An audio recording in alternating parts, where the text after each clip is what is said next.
On the morning after his wedding night, King Henry VIII told his advisors something that would destroy a queen. He said his new bride had very evil smells about her, and that her breasts and belly were too loose for a virgin. These weren't just cruel insults. They were legal weapons, carefully chosen words to erase a marriage and protect the aging king's darkest secret. But here is what they do and teach you. The man who complained about Stench had a festering leg wound that reeked through the palace halls. The king who judged her body could barely stand. If you want the true stories behind history's most twisted lies, hit subscribe, because what happened in that bed was buried for a reason. This is the night Henry VIII claimed a queen's smell made him vomit. And the truth is far darker. January 1540.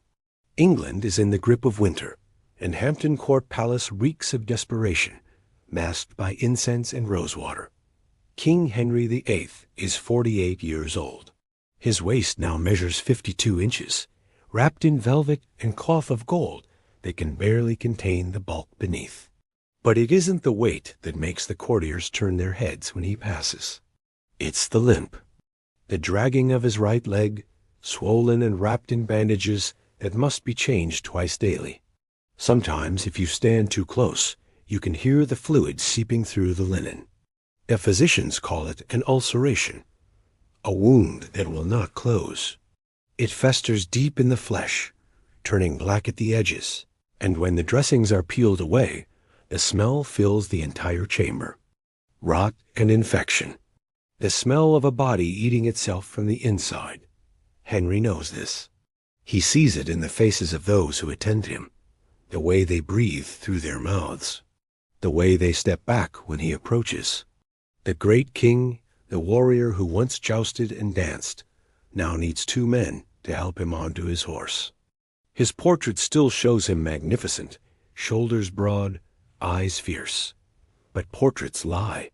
And now he needs a 4th wife, not for love, not for desire, for survival. His son Edward is fragile, sickly, barely 2 years old. His daughters are both declared bastards by his own hand. If he dies without a legitimate heir, England will tear itself apart. The Catholics will rise. Spain will invade. Everything he built will crumble into civil war. So his chief minister, Thomas Cromwell, proposes an alliance, not with Catholic Spain or France, but with the Protestant princes of Germany. A marriage to Anne, daughter of the Duke of Cleves. A political shield. A diplomatic fortress. Henry has never seen her. Only a portrait, painted by his court artist Hans Holbein. In the painting, she is serene. Pale skin, dark eyes, high collar trimmed with jewels. Holbein has a gift for flattery, but even he cannot make her beautiful. Only acceptable, diplomatic. It will have to be enough. Anne travels for weeks through frozen roads and winter storms, crossing the Channel in ships that nearly capsize. She arrives in England exhausted, speaking almost no English, knowing nothing of English customs. She is 24 years old. She has been raised in a strict, isolated court where women are modest, covered, silent. She does not know how to flirt. She does not know the games Henry expects. And then comes the disaster at Rochester Castle. Henry decides to surprise her, to burst into her chambers disguised as a messenger, to kiss her and sweep her off her feet like something from a chivalric romance. He wants her to recognize him by instinct, by love at first sight. But when the fat old man in common clothes grabs her and forces his mouth onto hers, Anne recoils. She does not know who he is. She pushes him away. Henry leaves the room humiliated, furious. The wedding is still 5 days away. The court knows something has gone wrong at Rochester. They don't know what exactly, but they can see it in the king's face when he returns. That tight-lipped fury, the way his jaw clenches, the way he snaps at servants who move too slowly. Thomas Cromwell feels the ground shifting beneath him. This is his alliance, his plan, his future tied to this German princess who somehow managed to offend a king before even meeting him properly. He rushes to smooth things over, to assure Henry that it was a simple misunderstanding. Cultural differences. Nerves. She will be different at the wedding. She will be perfect. Henry says nothing. But his silence is worse than shouting. Anne, meanwhile, has no idea what she did wrong. In her chambers, her German attendants try to explain English customs, but it's too late for lessons. The wedding is already arranged, the contract signed, the alliance sealed. Kings do not back out of royal weddings over a clumsy greeting. The machinery of state is already in motion, and she is caught in its gears. The ceremony happens on January 6th at Greenwich Palace. Anne wears cloth of gold and jewels borrowed from the royal collection, some of them still carrying the scent of Jane Seymour, the previous queen who died giving Henry his son. The witnesses watch in silence as vows are exchanged. Henry's voice is flat, mechanical. He does not look at his bride. The wedding feast stretches for hours. Musicians play. Courtiers toast the new queen. Servants bring course after course of roasted swan and venison and sugared subtleties shaped like castles. Henry drinks heavily, more than usual. He laughs too loud at jokes that aren't funny, trying to convince himself, trying to convince the room that everything is fine. But everyone can see the truth. The king is performing, going through the motions of celebration while something dark coils in his chest. When the bedding ceremony finally arrives, the ritual becomes a kind of theater of cruelty. The ladies-in-waiting undress Anne and lay her in the marriage bed. The men accompany Henry to the chamber door, making the traditional bawdy jokes about consummation and heirs. Someone hands him a cup of spiced wine for virility. He drains it without tasting. The door closes behind him. Inside, the room is lit by candles that throw shadows across the bed curtains. Anne waits, as she has been instructed, silent, obedient. A 24-year-old woman who has never been alone with a man, now trapped in a bedchamber with a king who has already decided to hate her. What happens next, no one witnesses. No servant is permitted inside. No confessor hears the details until much later, when lawyers will demand testimony. But when Henry emerges the next morning, he goes straight to his doctors, to his advisors, to anyone who will listen. And he begins to build his case. Thomas Cromwell is summoned to the king's private chambers before the sun is fully up. He finds Henry already dressed, pacing, agitated. The conversation that follows will later be recorded in sworn testimony, the words preserved forever in legal documents. "She is nothing fair," Henry begins. His voice is tight, controlled, and she has very evil smells about her. Cromwell stands frozen. This is worse than he imagined. Not just disappointment, not just lack of attraction. The king is cataloging defects, building evidence. Henry continues, his words growing more specific, more clinical. Her body, he claims, is not that of a virgin. Her breasts hang loose and slack, like a woman who has nursed children. Her belly is soft, distended. These are not the observations of a disappointed lover. They are the testimony of a prosecutor. "I could not," Henry says carefully, "overcome the obstacle of her body to consummate the marriage." The phrasing is deliberate. Not, "I did not want to." Not, "I was not attracted," but "I could not." As if her physical form created an insurmountable barrier.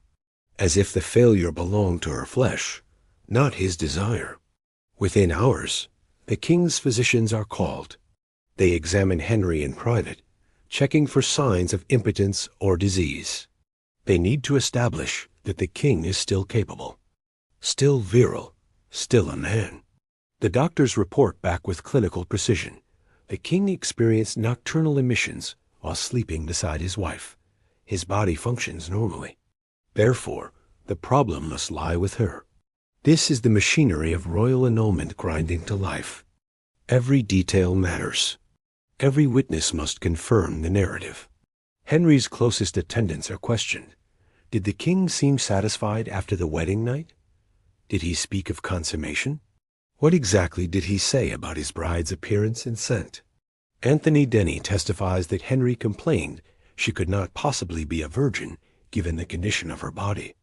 Thomas Heneage confirms the king expressed doubt about her purity. Each statement adds another brick to the wall Henry is building around his marriage, sealing it off, preparing to demolish it entirely. But no one asks Anne. No one seeks her testimony about what happened in that chamber, whether Henry even tried, whether he touched her at all, or simply lay beside her in silence, his mind already planning his escape. The word smell appears again and again in the records. Not perfume or lack of bathing, but something deeper, something wrong. As if her body carried a kind of moral corruption that could be detected through the nose. In Tudor England, odor is often linked to disease, to sin, to decay. To call someone foul-smelling is to suggest they're rotten inside. Henry has transformed his own revulsion into a legal argument. His bride's body has become evidence. Her breasts, her belly, her supposed scent, all of it documented, dissected, weaponized. And Anne, in her chambers, still does not fully understand what is happening. Anne wakes alone in the Queen's apartments. Outside her windows, the Thames moves dark and slow beneath a gray sky. She has been Queen of England for less than a week. Her ladies-in-waiting dress her in silence. They pin her hair, fasten her sleeves, drape her in the heavy gowns required of royalty. But something has changed in the way they move around her. They avoid her eyes. They speak in whispers that stop when she enters a room. She tries to learn English phrases from them, tries to understand the customs of this strange court, but the lessons feel hollow now, like teaching a prisoner to decorate her cell. No one tells her what Henry said. No one explains the meetings happening behind closed doors, the physicians being summoned, the testimonies being recorded. She only knows that her husband no longer comes to her chambers, that when they appear together at meals, he sits as far from her as protocol allows. That courtiers watch her with a mixture of pity and fascination, the way people stare at someone drowning. Catherine Howard is one of her ladies-in-waiting, a girl of 19 with dark eyes and a practiced smile. Anne notices how Catherine laughs at the king's jokes, how she dances when he watches, how she wears her gowns cut lower than modesty suggests. Anne is not stupid. She understands what is happening, even if she cannot yet name it. The weeks crawl past. February becomes March. March becomes April. Anne moves through the rituals of queenship like a ghost inhabiting someone else's life. She attends Mass. She presides over banquets. She signs documents she cannot read. And every night she sleeps alone in a bed meant for two. Sometimes she wonders if she should write to her brother in Cleves, beg him to intervene, to demand answers, to protect her honor. But what would she say? That her husband finds her repulsive? That he has not touched her since their wedding night? That she suspects he is building a case to be rid of her, though she does not yet understand the mechanism? In her homeland, marriages are permanent. Divorce is scandal. Annulment is reserved for the most extreme circumstances: madness, impotence, heresy. But this is England, where Henry has already dissolved one marriage to a Spanish princess and beheaded another wife entirely. The rules here are different, bendable, written and rewritten to suit a king's desires. By June, the court begins to empty around her. Lords find excuses to leave London. Ambassadors send cryptic letters to their masters. Thomas Cromwell, the man who arranged this marriage, is arrested on charges of treason. Anne understands she is next. Not for execution, surely not that. She has done nothing wrong. She has been obedient, modest, silent. Everything a queen should be. But in Tudor England, being an inconvenient wife is sometimes more dangerous than being a criminal. The sword has not yet fallen, but she can hear it being sharpened. To understand what happened in that bedchamber, you must first understand the bodies that entered it, not the portraits. not the propaganda. The actual flesh and rot beneath the velvet and gold. Tudor England believes that water is dangerous. Physicians warn against bathing too frequently because hot water opens the pores, allowing disease to seep into the body like poison through cracks in a wall. The plague, they say, enters through open skin. So the nobility bathe perhaps once a month, if that. Some go longer. Instead of washing, they mask. Perfumes imported from France and Italy. Pomanders filled with cloves and amber, worn on chains around the neck. Linens changed daily for those who can afford them, meant to absorb the oils and stenches that accumulate on skin. But the linen only does so much. Henry's attendants know this intimately. They dress him each morning, peeling away the night clothes that have soaked through with sweat and fluid from his wound. The ulcer on his leg never fully heals. Sometimes it closes over, trapping infection beneath new skin, and the physicians must lance it again, releasing a smell that makes even hardened servants gag. They pack the wound with herbs, lavender and rosemary, crushed petals meant to draw out poison. But underneath the botanical mask, the rot persists, bone deep, spreading. The king requires 6 men to move him upstairs now. His legs can barely support his weight. During audiences, courtiers position themselves upwind when possible. Not that anyone would admit this. To acknowledge the king's decay is to acknowledge his mortality, and mortality is treason when it touches a crown. Anne arrives from Cleves, having traveled through winter for weeks. Overland in carriages that lurch through frozen mud. Across the channel in ships where passengers vomit into buckets and sleep in their own filth. She brings with her the accumulated odors of travel, stale clothing, unwashed hair, the particular mustiness of bodies pressed together in confined spaces without proper ventilation. Her attendants try to prepare her for the wedding. They dress her in English fashion, trying to mask her foreignness. But there is only so much perfume can accomplish, and English noses are not accustomed to German scents. Different soaps, different herbs in the washing water, different diets that change how sweat smells when it dries on skin. In another era, this would mean nothing. But Henry needs an excuse, any excuse. And the language of smell provides one. Because in 1540, odor is not just physical. It carries moral weight.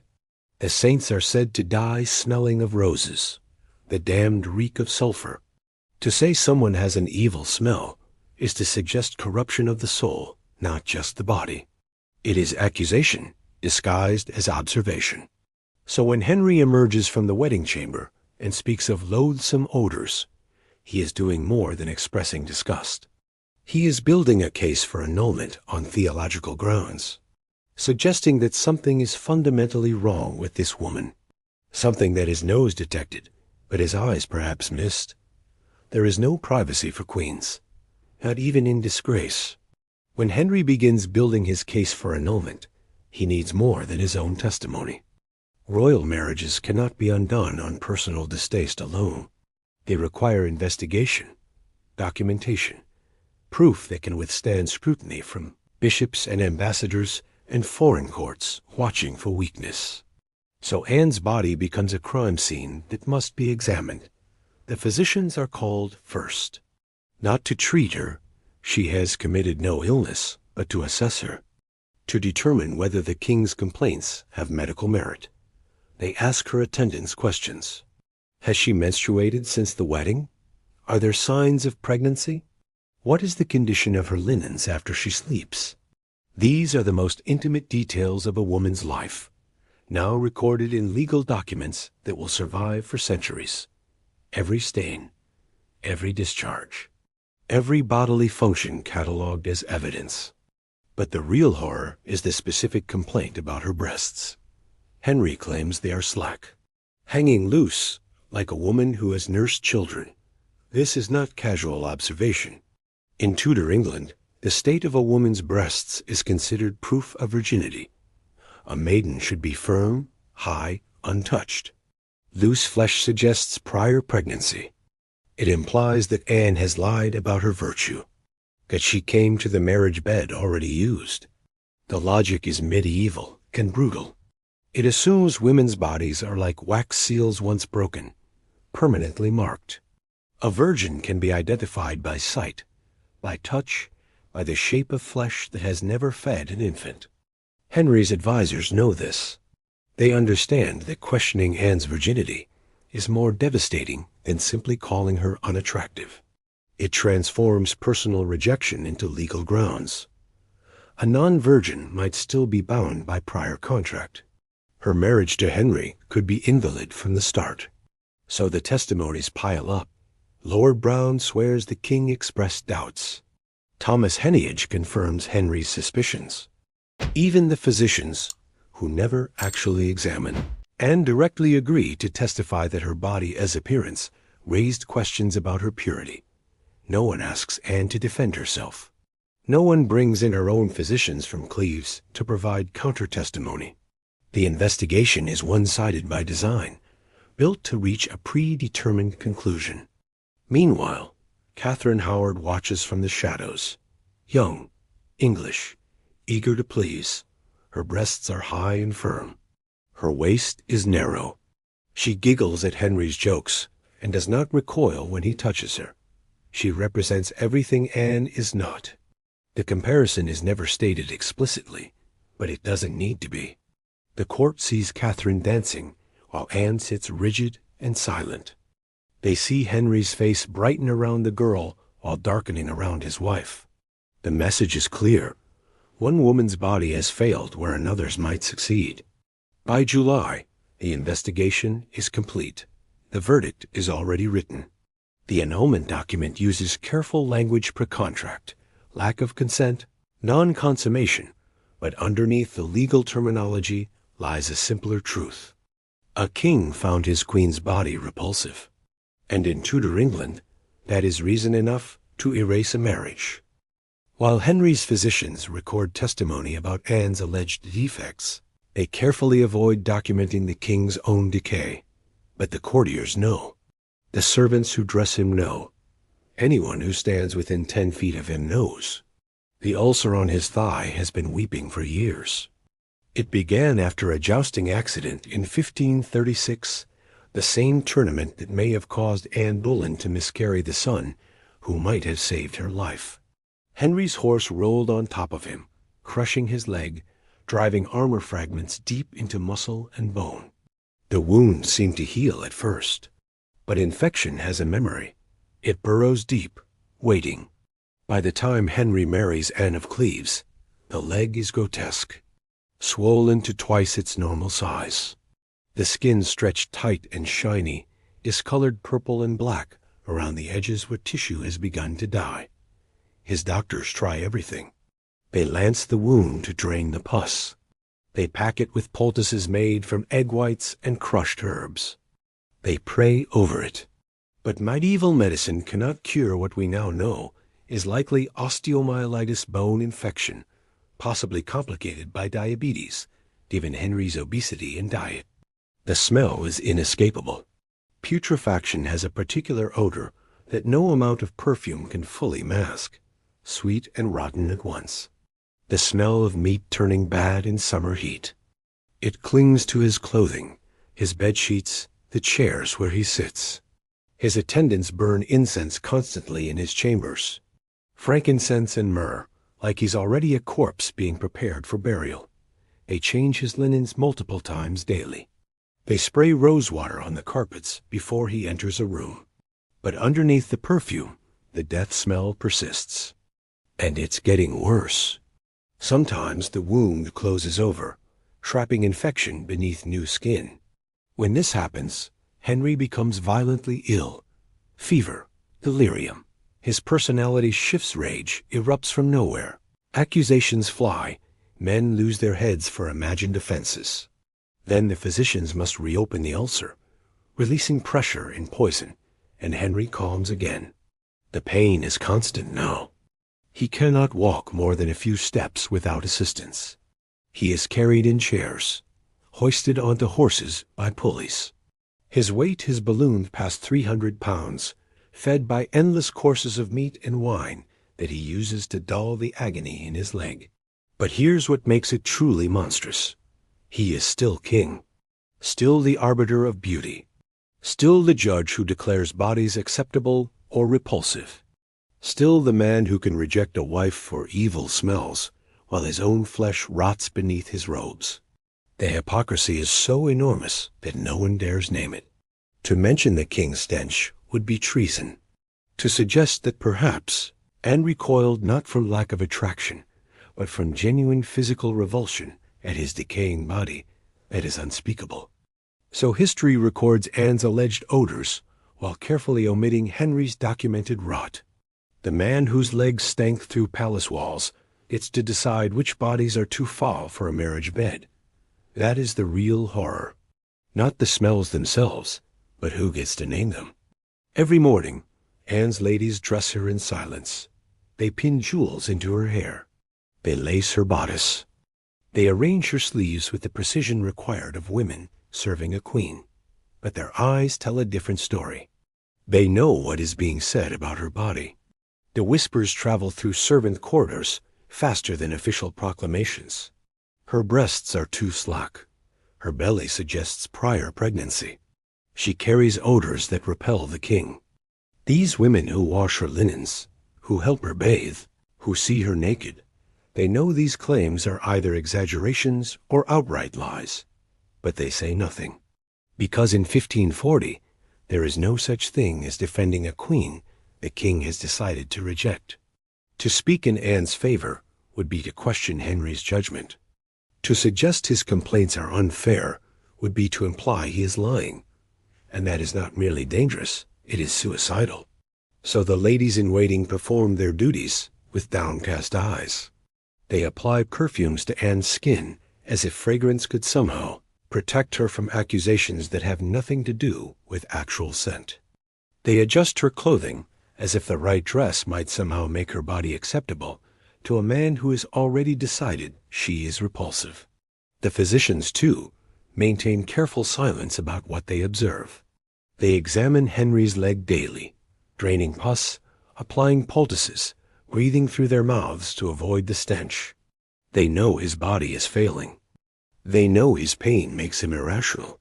They know his ulcer smells worse than anything they could possibly detect on Anne, but their reports mention none of this. Instead, they testify to Henry's continued virility. They swear he is physically capable of consummation.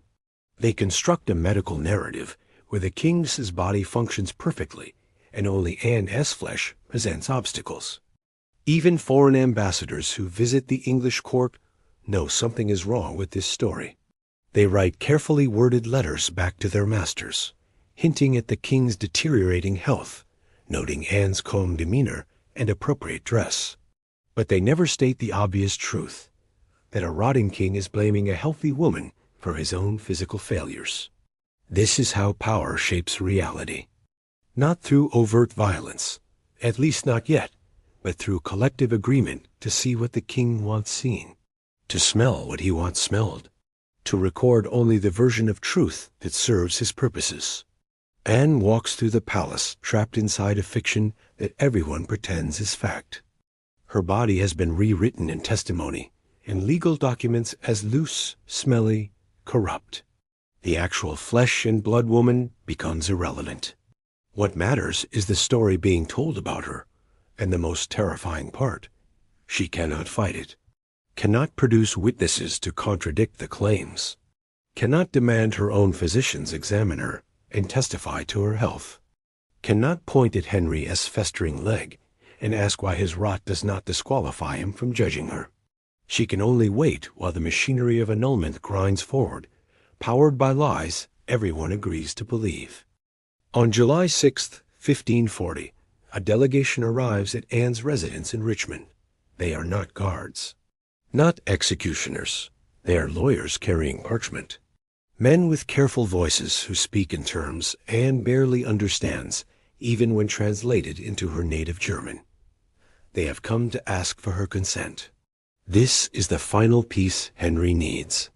An annulment is not the same as divorce. Divorce admits that a marriage existed and then ended. It carries shame. It suggests failure. And for a king who has already broken with Rome, who has torn England away from papal authority to control his own marriages, divorce is politically dangerous. It makes him look weak, changeable, a man ruled by lust rather than principle. An annulment is different, cleaner.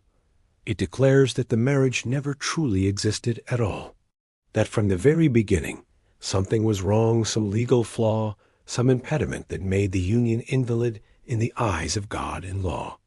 It erases the marriage from history, as if the wedding ceremony itself was just elaborate theater performed over a void. For Henry, this matters desperately. He cannot afford another divorce, not after Catherine of Aragon. He needs this marriage to simply vanish, to become a legal mistake corrected, not a failure endured. The grounds they present to Anne are carefully constructed. First, her alleged pre-contract to Francis of Lorraine, an old engagement from her childhood that was supposedly never properly dissolved. Second, Henry's lack of internal consent. He married her, they claim, only under political pressure, never truly agreeing in his heart. Third, and most damning, non-consummation. The marriage was never completed, never sealed with the physical act that makes two people legally one flesh. This third point is the most important, because a marriage that was never consummated can be annulled as if it never happened. No adultery charges needed, no accusations of treason, no scaffold, no sword. Anne listens through her interpreters. The lawyers are polite. They assure her she will be cared for. The king bears her no ill will.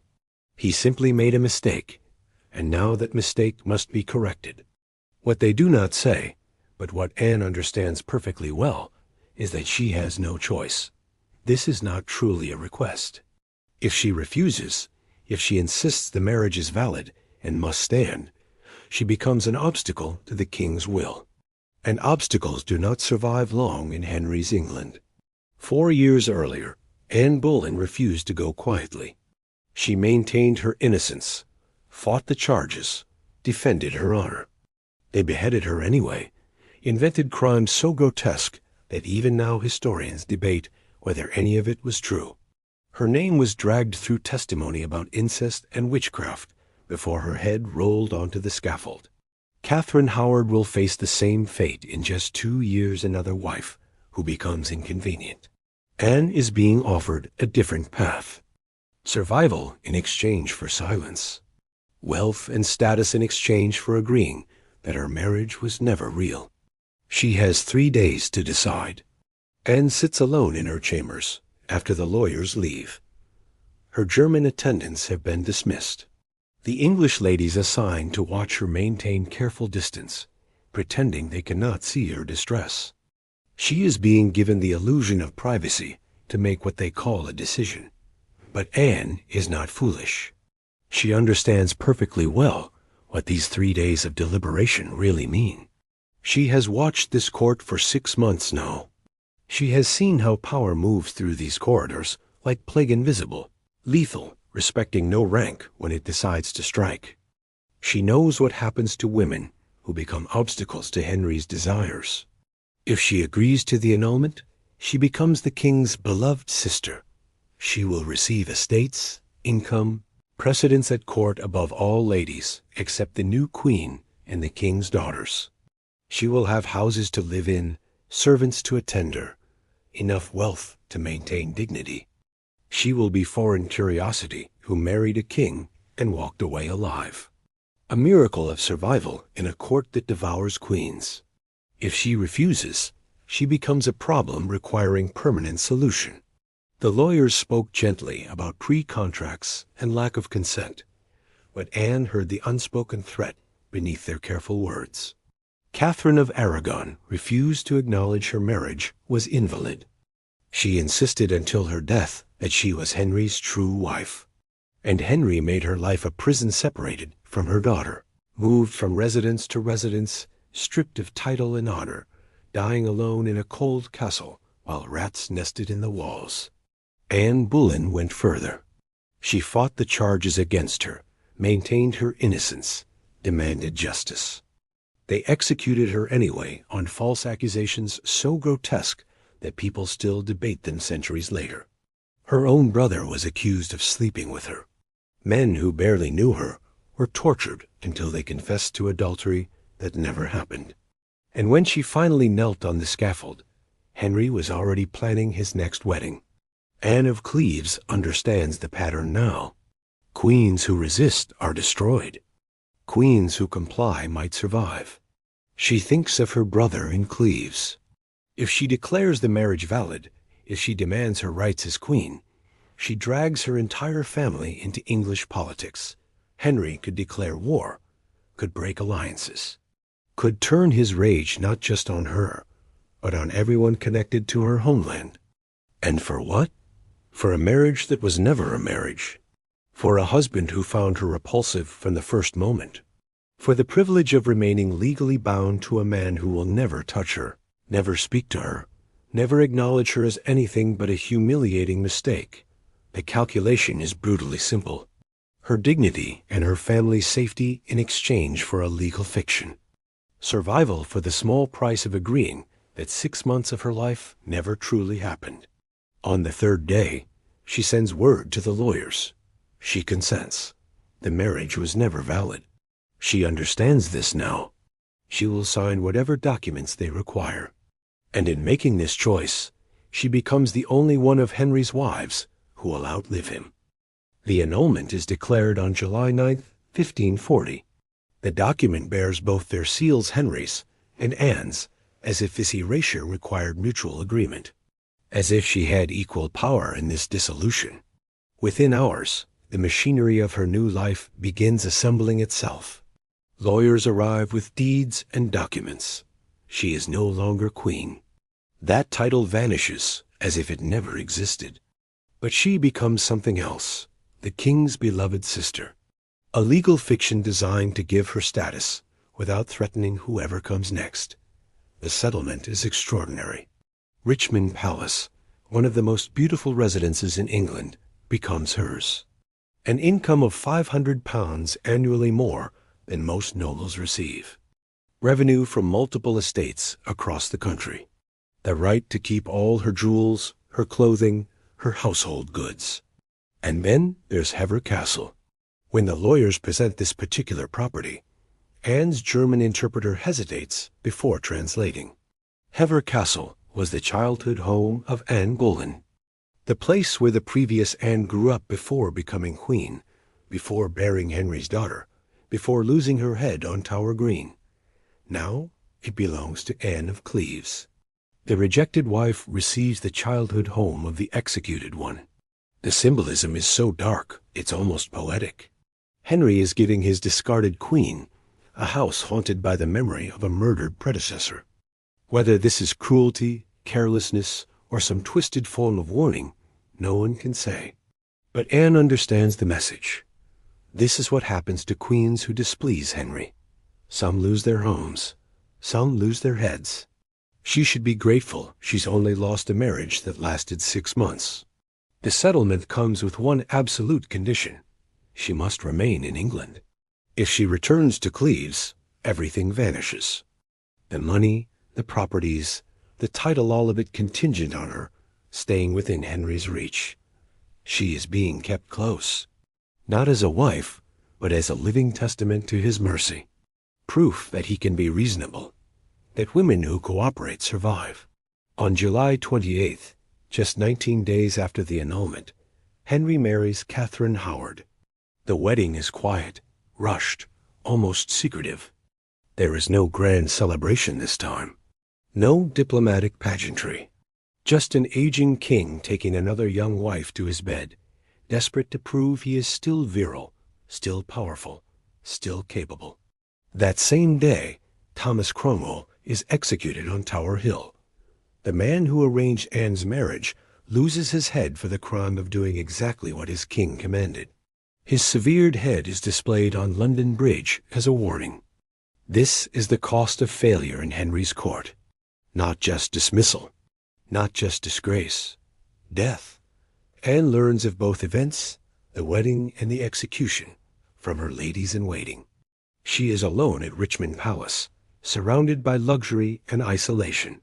She has survived by agreeing to be erased, by accepting that 6 months of her life never legally happened. She is 25 years old, and she has just learned the most important lesson Tudor England can teach. Sometimes survival requires letting yourself become a ghost, and become something unusual in Henry's England. A woman without definition.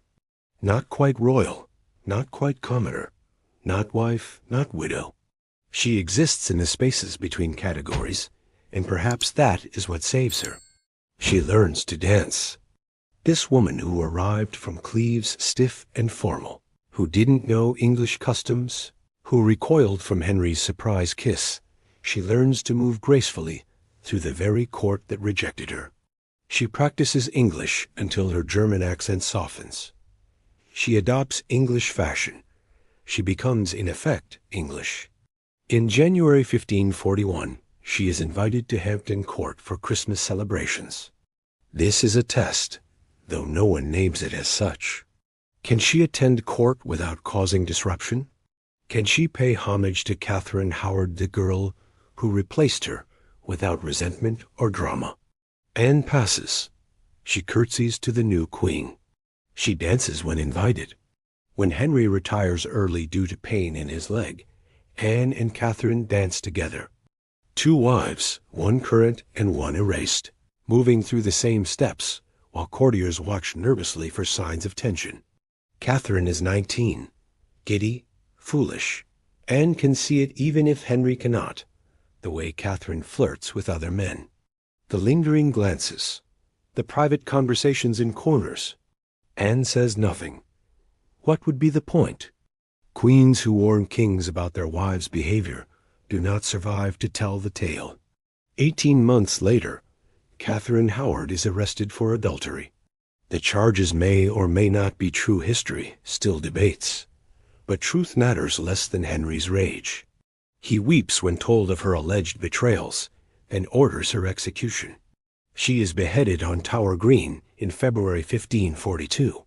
20 years old. Anne attends none of it. She remains at her estates, quiet and invisible. When rumors circulate that Henry might remarry Anne, that he regrets the annulment, she neither confirms nor denies. She simply continues her careful, neutral existence. Henry takes a 6th wife, Catherine Parr. Anne sends gifts, writes pleasant letters, maintains cordial relations. She has perfected the art of being present without being noticed, of existing without threatening. When Henry dies in January 1547, Anne is 31 years old. She has outlasted him, outlasted all the other wives except Catherine Parr. She attends court during Edward's brief reign, stands at Mary's coronation in 1553, maintains friendships with both Mary and Elizabeth, never choosing sides in their deadly rivalry. She lives quietly for another decade, managing her properties, hosting small gatherings, existing in comfortable obscurity. No one writes much about her during these years. She generates no scandals, no drama. She is simply there, like furniture that everyone has stopped noticing. When she dies in 1557, at age 41, likely from cancer, she is buried in Westminster Abbey. Her tomb is placed in an odd location, high on a wall, difficult to find. Even in death, she remains somewhat hidden, neither prominent nor forgotten, just there. She survived by letting herself be erased. And sometimes in Tudor England, erasure is the only path to freedom. History does not record events. It records stories about events. And the story of Anne of Cleves begins its transformation the moment the annulment is signed. Within months, courtiers are whispering that Henry called her a Flanders Mare. The phrase has a cruel poetry to it, comparing a foreign princess to livestock, suggesting she was bred for utility rather than beauty. It spreads through London taverns and noble households alike. People repeat it as if they heard Henry say it themselves. But he never did. The phrase appears nowhere in contemporary documents. No ambassador reports it. No diary records it. No legal testimony includes it. The earliest written reference comes decades later, in a chronicle written by Bishop Gilbert Burnet in the 17th century, over 100 years after the marriage collapsed. Burnet was not there. He never met Henry or Anne. He was collecting gossip and legend, creating readable history from rumors that had been polished smooth by decades of retelling. And his invented phrase becomes immortal. Textbooks repeat it. Novels embrace it. The Flanders Mare becomes the defining image of Anne of Cleves, the ugly wife Henry could on stomach. The actual documented insults are somehow forgotten. The evil smells, the accusations about her breasts and belly, the clinical cruelty of having her body dissected in legal testimony. These real horrors are replaced by a simpler, more digestible myth. She was just ugly, and Henry was shallow. This narrative does something insidious. It makes the annulment seem almost reasonable. If Anne was truly hideous, if the portrait painter lied and Henry was deceived, then his rejection becomes understandable. A man tricked into marriage with an unattractive woman. We can almost sympathize. But that version erases the violence of what actually happened. It obscures the power dynamics. The legal weaponization of a woman's body. The physicians testifying about virginity based on breast shape. The king's rotting leg that no one dared mention while he complained about his wife as alleged odors. The myth makes it about beauty. The reality was about power. And perhaps that's why the myth persists. Because the truth is too uncomfortable. It forces us to confront how easily institutions, courts, churches, legal systems can be twisted to destroy someone. How medical expertise can be deployed to validate whatever those in power want validated. How a person's body can be turned into evidence against them, examined and documented and judged by people who have already decided the verdict. The Flanders Mare story is kinder, in a way. It suggests Anne failed some objective standard of attractiveness, that her rejection was inevitable, almost natural. But the documents tell a different story. They show a woman whose body was catalogued like evidence at a crime scene, whose smell was described as evil in language that carried moral weight, who was told to consent to her own erasure or face consequences that remained unspoken but perfectly understood. That story is harder to turn into legend. So we remember the horse comparison instead and pretend it was always just about looks. Anne of Cleves dies on July 16th, 1557, in Chelsea Manor. She is 41 years old. The official cause of death is not recorded with certainty, but contemporary accounts mention fever and weakness, suggesting possible cancer. Her funeral is held at Westminster Abbey with full honors. Mary Tudor, now Queen, orders candles and black cloth. Mourners fill the chapel. Anne is buried in the south aisle, though her tomb will later be moved and partially hidden behind an altar. Even in death, she occupies an awkward space, too important to ignore, too problematic to prominently display. She is the only one of Henry's wives buried in Westminster Abbey. Not Catherine of Aragon, who died isolated and broken. Not Anne Boleyn, whose headless body was shoved into an arrow chest beneath the chapel floor at the Tower. Not Jane Seymour, though she rests with Henry at Windsor. Not Catherine Howard, executed and buried beside her cousin Anne. Not even Catherine Parr, who survives Henry but dies in childbirth a year later. Only Anne of Cleves gets Westminster. The rejected wife, the one dismissed for her smell and her slack breasts and her fundamental inadequacy. History calls her the lucky one, the survivor, the wife who escaped. And in some ways, this is true. She kept her head. She lived 17 years after the annulment. She had wealth, property, independence rarely afforded to women of her era. But calling her lucky erases what was done to her. It suggests that having your body catalogued as evidence, your smell declared evil, your breasts examined and judged insufficient, that surviving this is the same as escaping it, that walking away alive means you walked away whole. Anne spent the rest of her life in a country that was not her homeland, speaking a language that was not her native tongue, playing the role of grateful sister to a man who publicly humiliated her. She never married again, never returned to Cleves, never had children, never regained the 6 months of her life that were legally erased. She learned to smile at court, to dance with the women who replaced her, to attend celebrations for kings and queens who had once watched her marriage collapse into spectacle. She became expert at being pleasant, forgettable, safe. Is that luck? Or is it survival purchased at the cost of ever being fully herself again? The documents still exist. Anyone can read them. The testimonies about her body, the physicians swearing to the king's virility while cataloging her alleged defects, the legal language that turned flesh into evidence and odor into grounds for annulment. But we remember the horse comparison instead, the invented insult that makes it all seem simpler, less invasive, less violent. We remember Anne of Cleves as the ugly wife who got a good divorce settlement.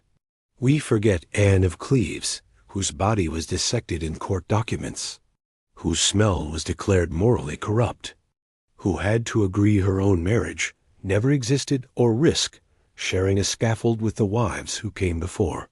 That forgetting is not accidental. It is how power protects itself across centuries.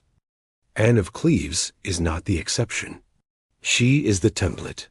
Look closely at how her body was used against her, and you see a pattern that repeats across centuries.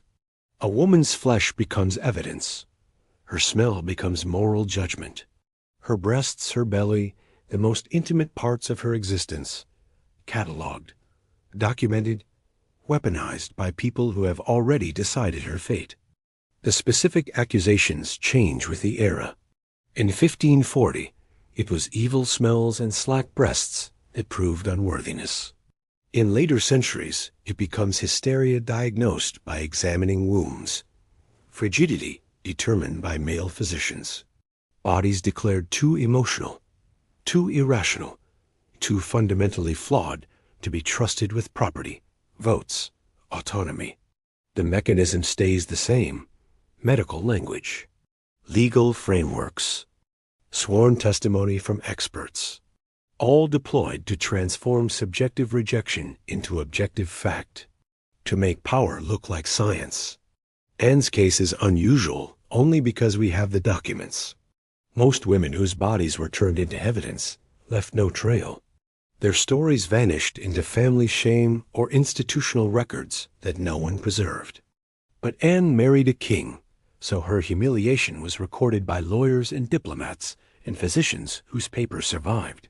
And what those papers show is terrifying in its efficiency. How quickly a woman can be unmade. How easily testimony can be manufactured. How institutions designed to seek truth can be twisted to validate predetermined conclusions. Henry needed an annulment. Therefore, Anne's body must have flaws that justify annulment.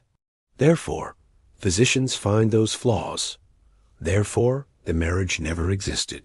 The logic moves backward, starting from the desired outcome and constructing reality to match. This is how power operates when it doesn't need to justify itself. Not through overt violence, though that remains an option, as Anne Boleyn and Catherine Howard learned, but through bureaucratic violence, legal violence. The violence of having your body described in documents you cannot challenge, judged by standards you cannot meet, found wanting by people you cannot confront.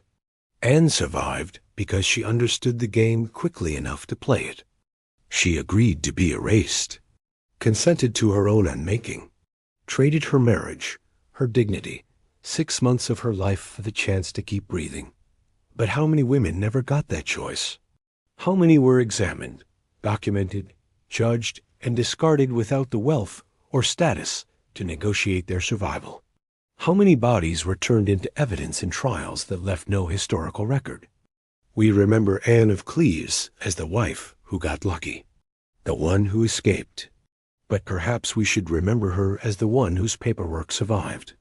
The test case that shows exactly how institutions can be deployed to destroy someone while maintaining the appearance of legitimacy. The documents are still there. Anyone can read them. The physicians swearing to examine virginity by breast shape. The lawyers arguing that smell proves moral corruption. The careful legal language that turns rejection into annulment and humiliation into historical fact. The horror is not that it happened to Anne. The horror is how normal it was. How unremarkable. How easily the machinery of church and state could be deployed to unmake a queen. And how little has fundamentally changed about who gets to define which bodies are acceptable and which are evidence of their own unworthiness. So what really happened in that bedchamber on January 6th, 1540? We will never know. The only two people present left conflicting accounts filtered through lawyers and political necessity. Anne, in later conversations with a German ambassador, suggested the marriage had been consummated, that Henry had lived with her, as a husband ought, but these words were erased by English testimony that declared the opposite. Henry swore he could not overcome his revulsion, that her body prevented consummation, that the smell alone made intimacy impossible. But here is what we do know. Within days of his wedding night, Henry was pursuing Catherine Howard. Within weeks, he was building a legal case for annulment. Within months, Anne was erased and Catherine was queen. The timing suggests the rejection had nothing to do with Anne's actual body and everything to do with Henry's desperation to prove he was still the king he remembered being, still virile, still powerful, still capable of choosing and discarding women at will. Anne became collateral damage in an aging tyrant's war against his own decay. And the most disturbing part? The system worked exactly as designed. The physicians testified. The lawyers documented. The church approved. Every institution that should have protected Anne instead collaborated in her legal destruction. Because she was foreign. Because she was female. Because she had no army to defend her and no leverage except her willingness to disappear. History remembers this as the story of an ugly queen, a rejected bride, a woman who got lucky and walked away rich. But stand back and look at what actually happened. A 24-year-old woman was examined, catalogued, judged, and legally erased by men who needed her gone. Her body was turned into a list of defects. Her smell was declared evil. Her breasts were described in court documents that would survive 500 years. And we call this mercy because they didn't cut off her head. The real loathsome odor wasn't Anne's travel-worn clothing or unfamiliar soap. It was the rot of institutional power deployed against someone who had no defense. The stench of documents that turned flesh into evidence. The reek of a legal system that could unmake a marriage because a king changed his mind. That smell, the smell of power protecting itself, of truth bent into convenient lies, of institutions weaponized against the vulnerable. That is what lingers in the historical record. Henry's leg continued rotting for the rest of his life. He married twice more, executed one more wife, died bloated and diseased, his body so corrupted that his coffin allegedly burst open during transport to burial, fluid seeping across the chapel floor. Anne lived another 17 years. She danced, she managed estates. She outlived him in all but one of his other wives. But the documents remain. The testimony about her slack breasts. The complaints about evil smells from a man whose own flesh was eating itself. History chose which odor to remember, and that choice tells you everything about who gets to write the past.